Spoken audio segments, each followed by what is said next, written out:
The only time I ever cried with joy was when my parents bought a caravan.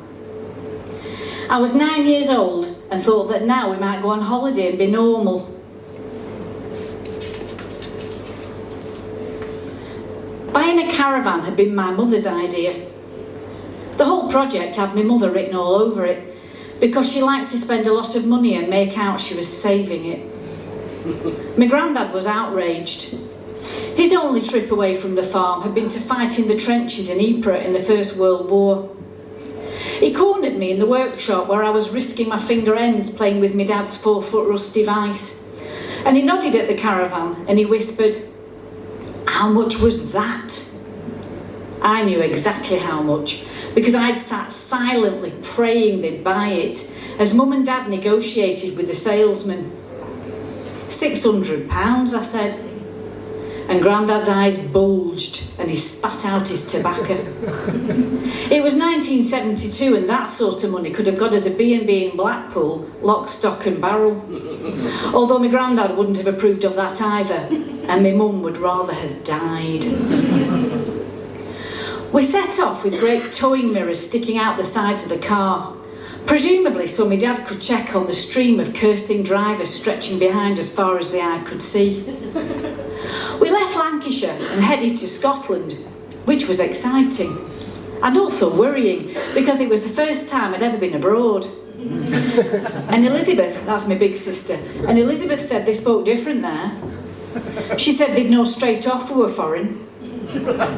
We kept up a steady 30 down the lanes and 50 on the A roads. That lorry driver's waving, said Tricia. No, he's not, he's finger swearing, said Elizabeth. We watched with interest and practised. Are we there yet? No. We were in a big tangled city where the flyovers had views onto buildings too enormous and scary for people to live in, surely. There were no trees. Nothing grew here. It looked brown and dead. That's the Gorbals, said my mother. Maybe it was. Maybe it wasn't. Maybe my mother thought any rundown bit of Glasgow was the Gorbals. I don't know. We got to Loch Ness and went for a paddle. My mother paddled with her nylons and shoes on, and then tied her tights to the Silver Lady on the front of the Austin Princess to dry. She bought a tea towel with Highland cattle on to dry our feet, but it didn't absorb the water. Her tights flapped and twisted in the breeze as we drove on. That night we stayed at a caravan park called the Battlefield at Inverary. I never thought to ask which battle. It seemed natural that places were battlefields, because as far as I could see, there were always folk battling about something wherever you were. I thought getting married was something you had to do as an adult, whether you liked it or not. It appeared to me that grown-ups were shackled together to annoy and resent each other. That they were often paired with someone to whom they were fundamentally unsuited. Such was the random nature of married couples. I believed getting married was the price you paid for growing up, and some were lucky in this particular battlefield, while others, it seemed, were not. But for supper at the Battlefield that night there was a ceasefire, and we had tinned meat, tinned new potatoes and tinned peas, followed by tinned peaches. It was delicious, because we cooked it on a one-ring gas stove and ate it on a fold-down table that turned into my mum and dad's bed. As the sun sank, the midges came out. They ignored me, but I watched everyone else scratching their scalps and rubbing their shins. In the morning, my mother wiped the windowsill with a white cloth that turned black and muttered, "I've never seen aught like it." We headed down the Mull of Kintyre to visit Grandma Mary's sister, my great-auntie Peggy, and her husband, great-uncle Tom.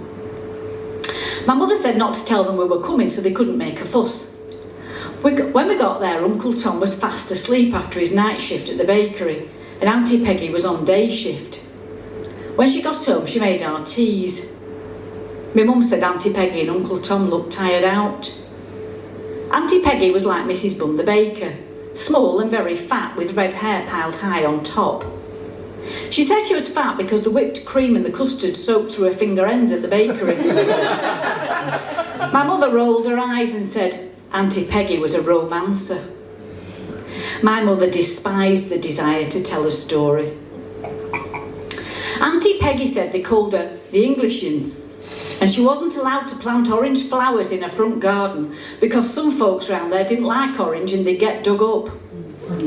My mother wasn't in the know about Scotland's sectarian past, and she rolled her eyes again.